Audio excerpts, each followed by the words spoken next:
আসসালামু আলাইকুম। সবাইকে স্বাগতম জানাচ্ছি আমাদের আজকের ভিডিওতে।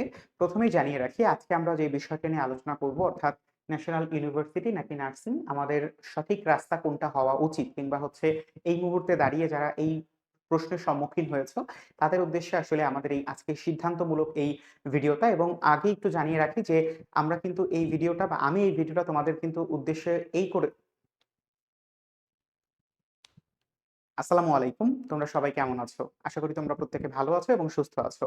প্রথমেই জানিয়ে রাখি আজকে আমরা যেই টপিকটা নিয়ে আলোচনা করব, ন্যাশনাল ইউনিভার্সিটি নাকি নার্সিং, এটা সম্পূর্ণ বিব্রেনা নার্সিং এর আওতায় যারা আছো বা আমাদের গ্রুপে যারা আছো তাদের ফেভারে আমি মূলত হচ্ছে আজকের এই আলোচনা করব এবং আমার বিশ্বাস তোমরা কেউ বিষয়টাকে পার্সোনালি নিবে না এবং হচ্ছে এখানে যা কিছু বলবো না কেন সবকিছু অভিজ্ঞতার আলোকে এবং স্ট্যাটিস্টিক্যাল ওয়েতে। অর্থাৎ এখানে আমার কথা বলতে কিছু নেই, সম্পূর্ণ কথাটাই হচ্ছে ওভারঅল এক্সপেরিয়েন্স এবং হচ্ছে যাবতীয় তথ্য উপাত্তের আলোকে। সুতরাং পার্সোনাল নেওয়ার কিছু নেই, এখানে কাউকে ছোট করে কিছু বলা হয়নি অথবা হচ্ছে এখানে কাউকে বড় করেও বলা হয়নি, জাস্ট তোমার সিদ্ধান্তকে ইনফ্লুয়েন্স করার জন্য কিছু কথা বলা হয়েছে। প্রথমে একটু জানিয়ে রাখলাম, ওকে? আচ্ছা, সো প্রথমে একটু দেখে রাখি যে ন্যাশনাল ইউনিভার্সিটি নাকি নার্সিং এটার একটা পূর্ণাঙ্গ তুলনামূলক গাইডলাইন আমরা আজকে এখানে দেখব। সবার প্রথমে আমার সাথে যদি একটু লক্ষ্য করো যে ন্যাশনাল ইউনিভার্সিটি এটার প্রতিষ্ঠা কাল হচ্ছে 1992, এটার ধরন হচ্ছে সরকারি বা পাবলিক বিশ্ববিদ্যালয়ের আওতাভুক্ত এবং এটার অধিভুক্ত কোর্স হচ্ছে অনার্স, ডিগ্রি এবং হচ্ছে মাস্টার্স। এবং মনে রাখতে হবে যে এটা কিন্তু হচ্ছে অ্যাফিলিয়েটেড কলেজ টাইপ, অর্থাৎ এখানে মূল বিশ্ববিদ্যালয়ের আওতাভুক্ত আমাদের দেশের বিভিন্ন কলেজ এটার আওতাভুক্ত থাকে, অর্থাৎ সরাসরি পাবলিক বা স্বায়ত্তশাসিত বিশ্ববিদ্যালয়ের মতো এটা না, অ্যাফিলিয়েটেড। আচ্ছা, এখন দেখো এটার মূল ফোকাসটা কি? এটার মূল ফোকাস হচ্ছে একাডেমিক অথবা জেনারেল এডুকেশন। এবারে বিপরীত ক্রমে আমরা যদি নার্সিং এর দিকে লক্ষ্য করি, যেটা নিয়ন্ত্রক হচ্ছে Bangladesh nursing and midwifery council, BNMC, এবং এটার ধরন হচ্ছে পেশাগত এবং ব্যবহারিক এবং এটার অধিভুক্ত কোর্স হচ্ছে বিএসসি নার্সিং, ডিপ্লোমা এবং মিডওয়াইফারি একই আওতাভুক্ত। এবং এটার মূল ফোকাস হচ্ছে প্রফেশনাল এবং স্কিল বেসড মেডিকেল ট্রেনিং, অর্থাৎ এটা হচ্ছে একটা পেশাগত, এটা কি এটা একটা পেশাগত পড়াশোনা।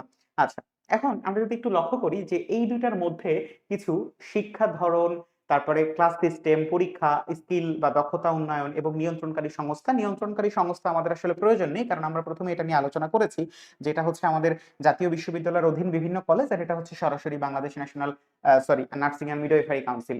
আচ্ছা, বাকি যে চারটা সিস্টেম বা চারটা জায়গা আছে এইটা কিন্তু আমাদের জন্য গুরুত্বপূর্ণ। যেমন আমরা যখন বলবো তাত্ত্বিক বা আমাদের মানে দুঃখিত আমাদের যে ন্যাশনাল ইউনিভার্সিটি বা এনইউ, এইটার ব্যাপারে যখন আমরা বলবো তখন দেখতে পাচ্ছি যে তার শিক্ষার ধরন হচ্ছে তাত্ত্বিক বা থিওরি বেসড। অন্যদিকে আমাদের নার্সিং এর ক্ষেত্রে যদি আমরা বলি যে নার্সিং এর ক্ষেত্রে জিনিসটা কি হচ্ছে, তত্ত্ব তো আছেই, থিওরি আছেই, এর সাথে সাথে ব্যবহারিক বা ক্লিনিক্যাল প্র্যাকটিসও কিন্তু এটার মধ্যে আওতাভুক্ত, অর্থাৎ সরাসরি হাতে কলমে শিক্ষা। এই হাতে কলমের শিক্ষাটা তুমি হচ্ছে তোমার ন্যাশনাল ইউনিভার্সিটিতে পাচ্ছ না বা প্রয়োজন হচ্ছে না। ক্লাস সিস্টেমের ক্ষেত্রে এটা হচ্ছে কলেজ নির্ভর, ওই যে অ্যাফিলিয়েটেড নির্ভর, এবং এটার ক্ষেত্রে হচ্ছে ক্লাসের সাথে সাথে একটা হসপিটাল ট্রেনিং বা ওয়ার্ড, এই ব্যাপারগুলোও কিন্তু হচ্ছে এখানে থাকছে। অর্থাৎ এখানে শুধুমাত্র তুমি কলেজ নির্ভর কলেজ বা অ্যাফিলিয়েটেড কলেজে যাচ্ছ আসছো শেষ বা পরীক্ষা দিচ্ছ, আর এখানে কিন্তু তোমাকে ক্লাসের সাথে সাথে হসপিটাল ট্রেনিংও নিতে হচ্ছে। এবং এখানের মাধ্যমটা কিন্তু বিএসসি নার্সিং এর ক্ষেত্রে ইংরেজি মাধ্যম, ইংরেজিতে পড়াশোনা করতে হচ্ছে, বাট এখানে কিন্তু তোমার বেশিরভাগ ক্ষেত্রে বাংলা মাধ্যম। ঠিক আছে? আচ্ছা, অর্থাৎ এটা আন্তর্জাতিক সিস্টেমের বা আন্তর্জাতিক স্ট্যান্ডার্ডে বেশ নিচের দিকে, আর এটার আন্তর্জাতিক সিস্টেমে বিশ্ববিদ্যালয় ভিত্তিক পড়াশোনা বা এই স্নাতক বা স্নাতক সম্মান এই টাইপের পড়াশোনার আলোকে এটা কিন্তু ইংরেজি মাধ্যম এবং এখানে কিন্তু প্র্যাকটিক্যাল যে ব্যাপারটা সেটা খুব গুরুত্ব সহকারে আছে। সুতরাং দুটার মধ্যে এখন পর্যন্ত আমাদের এখানে উইন হয়েছে নার্সিং, এখানে উইন হয়েছে নার্সিং। আচ্ছা, এরপরে দেখো পরীক্ষা, এখানে শুধুমাত্র লিখিত পরীক্ষা, বাট এখানে কিন্তু হচ্ছে লিখিতর সাথে সাথে প্র্যাকটিক্যাল অর্থাৎ ওয়ার্ডও কিন্তু এখানে উল্লেখিত। সো এ কারণে আমরা বলতে পারি যে এখানে যেহেতু হাতে কলমে শিক্ষার আলোকে তোমাকে কাজটাকে প্রয়োগ করতে হচ্ছে, তার মানে এখানেও কিন্তু আমরা নার্সিংকেই বিজয়ী হিসেবে ধরতে পারি। এবং সর্বশেষ দক্ষতা উন্নয়ন, আমাদের এখানে কিন্তু দক্ষতা উন্নয়ন করা ন্যাশনাল ইউনিভার্সিটিতে নিজস্ব, অর্থাৎ তুমি নিজে যদি হচ্ছে দক্ষতা উন্নয়ন করতে চাও তাহলে তুমি দক্ষতা উন্নয়ন করতে পারবে বা স্কিল অর্জন করতে হবে, এবং সেটা হচ্ছে সম্পূর্ণ তোমার নিজের যে মানে ক্যারিয়ার আছে সেই ক্যারিয়ারের বিপরীতেও যেতে পারে অথবা ক্যারিয়ার ফোকাসড হতে পারে। আবার সেই ক্যারিয়ার ফোকাসে তুমি আসলে তোমার নিজস্ব একাডেমিক পড়াশোনা কতটা কাজে লাগাতে পারবে সেটাও কিন্তু আসলে জানা নাই। যেমন তোমাকে যদি সহজ ভাষায় বলি পলিটিক্যাল সায়েন্স বা রাষ্ট্রবিজ্ঞান, এটা তুমি আসলে প্রয়োগ কিভাবে করবে বাংলাদেশের প্রেক্ষাপটে, কিন্তু তোমার এই যে জায়গাটা অর্থাৎ এই আমাদের যে নার্সিং, এখানে কিন্তু তোমার দক্ষতা উন্নয়ন অনেক বেশি। তুমি যখন ক্যানুলা পড়াচ্ছ, তুমি যখন হচ্ছে সিরিঞ্জ পুশ বা ইনজেকশন পুশ ইত্যাদি বিষয়গুলো যখন শিখছো, এটা কিন্তু তোমার নিজের নার্সিং বেসটি দক্ষতা উন্নয়ন। তুমি এখানে ইংরেজি বিভিন্ন টার্মিনোলজি শিখছো, তুমি এটা কি তোমার একাডেমিক নির্ভর, তোমার ক্যারিয়ার নির্ভরই। তার মানে এখানে আমরা বলতে পারি যে শতভাগ 100% কিন্তু তোমার বিজয়ী কি হয়েছে, 100% বিজয়ী হচ্ছে তোমার নার্সিং। ওকে, আচ্ছা, এরপরে দেখো আমরা যদি একটু বলি যে আমাদের ন্যাশনাল ইউনিভার্সিটির ইকোসিস্টেমটা কিভাবে দাঁড়িয়ে আছে, যে এটা হচ্ছে বই ভিত্তিক এবং পরীক্ষামুখী প্রস্তুতি, সেলফ স্টাডির উপর প্রবল নির্ভরশীলতা, নিজে নিজে পড়তে হবে এবং সেটা অনুযায়ী তোমাকে জাস্ট পরীক্ষার হলে গিয়ে লিখতে হবে, এবং ক্লাসের মান পুরোপুরি কলেজের উপর নির্ভরশীল, প্র্যাকটিক্যাল এক্সপোজার খুবই কম। অর্থাৎ কলেজটা যদি তোমার ওই রকম হয়ে থাকে, তুমি সেখানে ভালো গণকে পাচ্ছ, আর যদি ওইভাবে দুর্বল এলাকা অথবা হচ্ছে একটু প্রান্তিক এলাকার হয়ে থাকে, সেক্ষেত্রে তুমি হয়তো বা এই সেবাটাও পাচ্ছ না। সো এটা নির্ভর করছে তুমি আসলে কি চাচ্ছ, তুমি কি তোমার পড়াশোনাকে জাস্ট সিম্পলি হালকাভাবে নিতে চাচ্ছ, নাকি তুমি সেটাকে গভীরভাবে এবং সেটাকে স্ট্যান্ডার্ড ওয়েতে নিতে চাচ্ছ, এটা নির্ভর করছে তোমার এই ইকোসিস্টেমটাকে দেখে সিদ্ধান্ত নেওয়ার উপরে। আর আমরা যদি নার্সিং এর ক্ষেত্রে যাই, যে নিয়মিত ক্লাস এবং ল্যাব সেশন বা প্র্যাকটিক্যাল ক্লিনিক্যাল প্র্যাকটিস, সরাসরি রোগীর সাথে কাজ এবং হসপিটাল ভিত্তিক ট্রেনিং, এবং এটা প্রতিনিয়ত আমাদের যে সরকারি নার্সিং গুলো থাকে সেখানে হয়ে থাকে, এবং বাস্তব শিক্ষা অর্থাৎ ইনজেকশন দেওয়া, পেশেন্ট কেয়ার, ইমার্জেন্সি হ্যান্ডেলিং, অর্থাৎ এটা সরাসরি তোমার নিজের লাইফের ক্ষেত্রে, পারিবারিক ক্ষেত্রেও তুমি হচ্ছে এটা প্রয়োগ করতে পারবা, যেটা তোমার এখানে সম্পূর্ণ বিপরীত। এবং এখানে তোমার কোনো প্রয়োগ করতে পারছো না, অর্থাৎ প্রয়োগের দিক থেকে প্রয়োগ করার কোনো সুযোগ তুমি এখানে পাচ্ছ না। তুমি 4 বছর পর গিয়ে হয়তোবা তুমি টিচার হতে পারছো, অথবা হচ্ছে টিচার হওয়ার জন্য চেষ্টা করছো, বা প্রাইমারি যে বিভিন্ন পরীক্ষা আছে, প্রাইমারি এনটিসিআর এই টাইপের পড়াশোনার মানে এই টাইপের ব্যাপারগুলোতে তুমি প্রয়োগ করতে পারছো। বাট তুমি নার্সিং ইকোসিস্টেমে তোমার পড়াশোনার প্রথম দিন থেকেই তুমি প্রয়োগ করার সুযোগ পাচ্ছ। ঠিক আছে, আচ্ছা, তো এরপরে আসো আমরা যদি একটু দেখি যে ন্যাশনাল ইউনিভার্সিটি যারা গ্রাজুয়েশন কমপ্লিট করে তাদের আসলে কি কি গন্তব্য থাকতে পারে, বিসিএস অথবা সরকারি চাকরি। তবে আমি তোমাকে বলি, বাংলাদেশের প্রেক্ষাপটে আমাদের যে 48টা বা 49টা বিশ্ববিদ্যালয় আছে, সরকারি পাবলিক ইউনিভার্সিটি, এর আলোকে আসলে ন্যাশনাল ইউনিভার্সিটির সুযোগটা আসলে কম। খুব যদি তুমি ওইভাবে তোমার মেধাবী হয়ে থাকো সেক্ষেত্রে ভিন্ন কথা, বাট হয় না যে আসলে আমাদের হচ্ছে অ্যালামনাই এর প্রয়োজন আছে। অ্যালামনাই, তুমি যখন হচ্ছে একটা বিসিএস ভাইবা বোর্ডে বসছো, আলহামদুলিল্লাহ তুমি কোনো কারণে কোনোভাবে বিসিএস ভাইবা বোর্ড পর্যন্ত পৌঁছে গিয়েছো, তো সেখানে গিয়ে তুমি দেখছো ঢাকা বিশ্ববিদ্যালয়ের একজন, রাজশাহী বিশ্ববিদ্যালয়ের একজন, অথবা হচ্ছে রুয়েট, চুয়েট, কুয়েট এদের কয়েকজন শিক্ষক বসে আছেন। সো বুঝতেই পারছো যে জিনিসটা আসলে বাংলাদেশের প্রেক্ষাপটে সিভিল সার্ভিস কিছুটা বৈষম্যের তো শিকার হয়েই থাকে। সো তোমার সাথে আর দুইজন আছে ঢাকা বিশ্ববিদ্যালয় এবং চট্টগ্রাম বিশ্ববিদ্যালয়, তুমি হচ্ছে ঢাকা ন্যাশনাল ইউনিভার্সিটি। সো ওই মাপকাঠিতে তারা আসলে প্রথমে চুজ করে নেয়, যেটা আসলে সত্যি কথা, একটা খুবই মানে বলা যেতে পারে মানে খুবই কষ্টের কথা, বাট হচ্ছে এটা বাস্তবতা। এবং তুমি যদি হচ্ছে ওইভাবে ট্যাকেল দিতে পারো, এবং বর্তমান ক্ষেত্র আসলে আলাদা করে আমার বুঝাতে হবে না কি বুঝাতে চাচ্ছি, তবে বুঝতেই পারছো যে এটা তোমার হচ্ছে একদম 0.1, একে তো এখানে সিট সংখ্যা খুব কম, তার উপরে আবার সেখানে প্রতিযোগিতাও এত বেশি। সো দুইটা মিলিয়ে খুব মানে টাফ একটা বিষয়। এবং ব্যাংকের ক্ষেত্রে কিছু আমরা হচ্ছে দেখতে পাই, হ্যাঁ এটা তোমার জন্য সহজ হতে পারে, শিক্ষকতা বেশ একটা ভালো জায়গা, বেশ ভালো সুযোগ। এবং কর্পোরেট, এটা আসলে বর্তমান প্রেক্ষাপটে ন্যাশনাল ইউনিভার্সিটি খুব বেশি স্কিলফুল হতে হয়। ওই যে বললাম যে একাডেমিক ক্যারিয়ারের বাইরে গিয়ে নিজস্ব স্কিল অর্জন করার ক্ষেত্রে তোমাকে এই কর্পোরেট ওয়ার্ল্ডটা সাহায্য করবে। ঠিক আছে, তো বাস্তবতা হচ্ছে প্রচন্ড প্রতিযোগিতা, চাকরি পেতে অনেক সময় লাগে। বাংলাদেশে হাজার হাজার না lakh lakh national university graduate আছে, প্রতি বছর বের হয়, কিন্তু সবাই তো আর চাকরি পাওয়ার সুযোগ নাই। সো তোমাকে হয় মেধাবী হতে হবে প্রচন্ড, অথবা তোমাকে যথেষ্ট স্মার্ট হতে হবে, এবং তৃতীয়ত তোমাকে যথেষ্ট বেশি স্কিলফুল হতে হবে। সিম্পল কথা।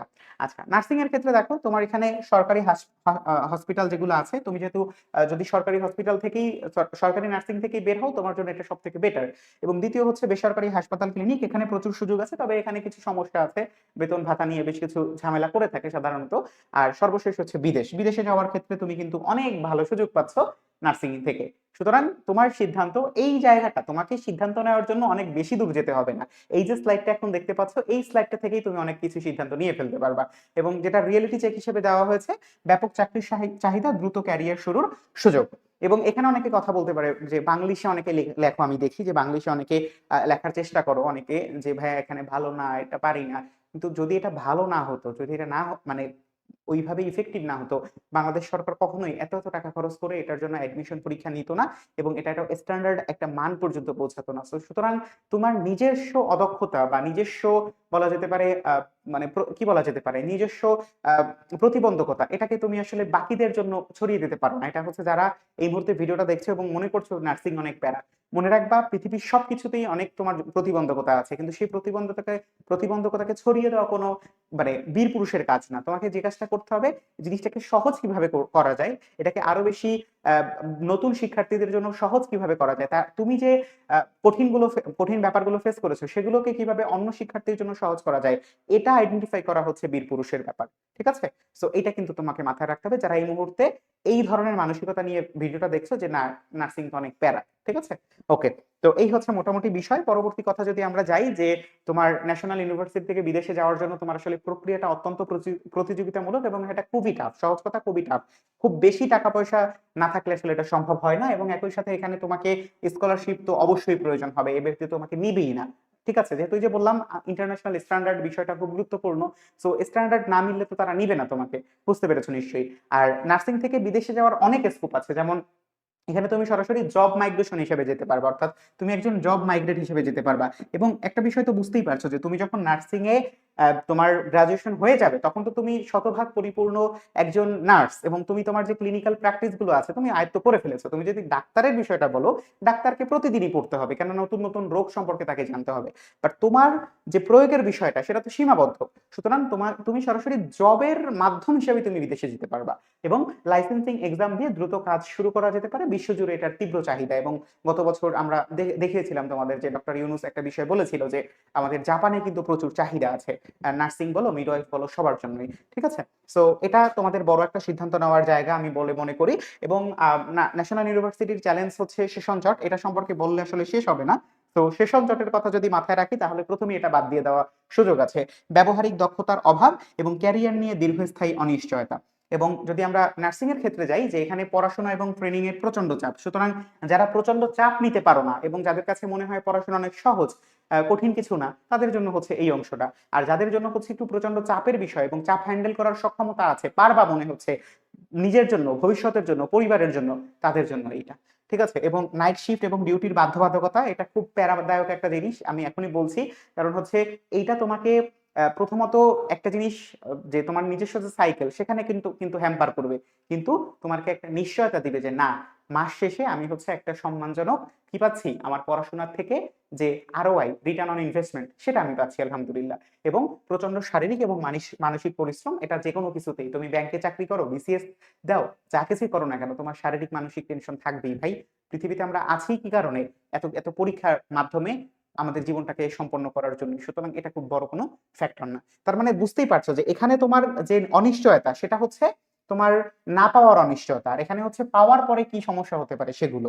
ওকে, সো আমরা যদি হচ্ছে ন্যাশনাল ইউনিভার্সিটিতে টিকতে হলে কি দরকার, মানে এখানে তুমি যদি হচ্ছে সার্ভাইভ করতে চাও, মানে এখানে ভর্তি হওয়ার কথা বলছে না, এখানে যদি তুমি সার্ভাইভ করতে চাও, তাহলে তোমাকে এক্সট্রা স্কিল লাগবে, যেমন technology based skill, English, freelancing, এগুলো। ঠিক আছে? এগুলো তোমাকে ওই যে একাডেমিক ক্যারিয়ারের বাইরে, এবং নিজে থেকে স্কিল ডেভেলপ না করলে ক্যারিয়ারের রেসে পিছিয়ে পিছিয়ে পড়ার সম্ভাবনা 100%। অন্যদিকে নার্সিং এ টিকতে হলে দেখো যে প্রচন্ড মানসিক এবং শারীরিক কষ্ট সহ্য করার শক্তি থাকতে হবে। কষ্ট করার মানসিকতা থাকলে ক্যারিয়ার পাথ এবং চাকরির সুযোগ সম্পূর্ণ ক্লিয়ার, এবং এটা তো আমি তোমাকে দেখালাম, দুই তিনটা স্লাইড দিয়ে দেখিয়েছি ইনশাল্লাহ। ঠিক আছে? এবং আমরা যদি হচ্ছে ন্যাশনাল ইউনিভার্সিটি কেন তোমার জন্য হবে, যারা এই মুহূর্তে ভিডিওটা দেখছো তার মাথায় এখন প্রশ্ন আসছে যে আমার জন্য কেন ন্যাশনাল ইউনিভার্সিটি ভালো, কেন নার্সিং ভালো। যখনই বলা হবে ন্যাশনাল ইউনিভার্সিটি কেন ভালো, তখন দেখো যে এটা একাডেমিক লাইনে থাকতে চাই, শিক্ষকতা করতে চাই, সেটা প্রাইমারি হোক, হাই স্কুল হোক, বিসিএস বা শিক্ষকতা করা আমার মূল টার্গেট। নিজের স্কিল তৈরি করা, ডেভেলপ করার মতো যথেষ্ট ধৈর্য আমার আছে। আর নার্সিং তোমার জন্য কখন ভালো হবে, যখন তোমার কাছে মনে হবে যে পড়াশোনা শেষ করেই আমি দ্রুত চাকরিতে ঢুকতে চাই, মেডিকেল ফিল্ড বা হেলথ সেক্টরে, এবং মানুষের সেবায় আমার প্রবল আগ্রহ আছে। এইটা না থাকলে, আমি তোমাকে আগেই বলি, এইটা না থাকলে কিন্তু তুমি দয়া করে অবশ্যই নার্সিং এ যাবা না। ঠিক আছে? এইটা যদি তোমার না থাকে, তোমার যদি জাস্ট মনে হয় যে না আমার আসলে স্যালারি দরকার, দয়া করে তুমি হচ্ছে এখানে যাবা না। তোমার যদি এইটা মনে হয় যে না আমি হেলথ সেক্টরে ভালো করব এবং আমার মানুষের সেবায় প্রবল আগ্রহ আছে, একমাত্র তখনই তুমি এখানে যাবা ইনশাল্লাহ। ঠিক আছে? এবং ভবিষ্যতে বিদেশে ক্যারিয়ার গড়ার যথেষ্ট একটা ভালো লক্ষ্য আমার আছে, তখন তোমার জন্য নার্সিং ভালো হবে। ঠিক আছে? এবং মানে সর্বশেষ আমি যদি বলি যে দুইটাই আমাদের জন্য চমৎকার অপশন, কিন্তু তাদের গন্তব্য এবং যাত্রা কিন্তু সম্পূর্ণ ভিন্ন। এবং ন্যাশনাল ইউনিভার্সিটি হচ্ছে স্বাধীনতা বেশি, নিজের ক্যারিয়ার গড়ার দায়িত্বও অনেক বেশি। সিম্পল, তোমার যখন যেখানে স্বাধীনতা থাকবে সেখানে তোমার নিজেকে রক্ষা করার সুযোগও তোমার হচ্ছে বেশি, এবং সেটা আমাদের জন্য খুব টাফ। এবং আমরা যখন নার্সিং এর কথা বলি তখন হচ্ছে শারীরিক কষ্ট বেশি, কিন্তু ভবিষ্যৎ অনেক বেশি সিকিউর। সো এই কারণে সঠিক সিদ্ধান্ত নেওয়ার জন্য নিজের লক্ষ্য, আগ্রহ এবং বাস্তবতা বুঝে এরপরে তোমাকে নির্বাচন করতে হবে। এবং অবশ্যই কমেন্টে তুমি একটু জানাবা যে তোমার আসলে এই পরিস্থিতি অনুসারে এই গাইডলাইনটা তোমাকে কতটা হেল্প করেছে, এবং আরো কোনো গাইডলাইন যদি তোমার প্রয়োজন হয় অবশ্যই আমাকে জানাবা। আমি তোমার জন্য সর্বোচ্চ চেষ্টা করব নিজের অভিজ্ঞতা থেকে, আশেপাশের সবার অভিজ্ঞতা নিয়ে তোমাকে এর সমাধান দেওয়ার জন্য। ঠিক আছে? আশা করি তোমরা জিনিসটা বুঝতে পেরেছো। আমি কোনোটাকে খাটো করে বলিনি, কোনোটাকে লম্বা করে বলিনি। সহজ ভাষায় আমাদের চারপাশে মানে পারিপার্শ্বিক অবস্থা বিবেচনা করে একটা স্ট্যাটিস্টিক্যাল ডাটা তোমাকে আমি দেখালাম। বাকিটা তোমার উপরে, তোমার সিদ্ধান্তের উপরে। আমরা তো তোমাদের জন্য আছি, এবং তোমার জন্য স্বয়ং আল্লাহ তাআলার যে প্ল্যান আছে সেটা তো অবশ্যই তোমার জন্য সব থেকে বেস্ট। ঠিক আছে? সো আজকের মতো আল্লাহ হাফেজ। যে কোনো প্রশ্ন করতে পারো কমেন্টে, আমি তোমার প্রশ্নের উত্তর করে থাকবো ইনশাআল্লাহ। আসসালামু আলাইকুম।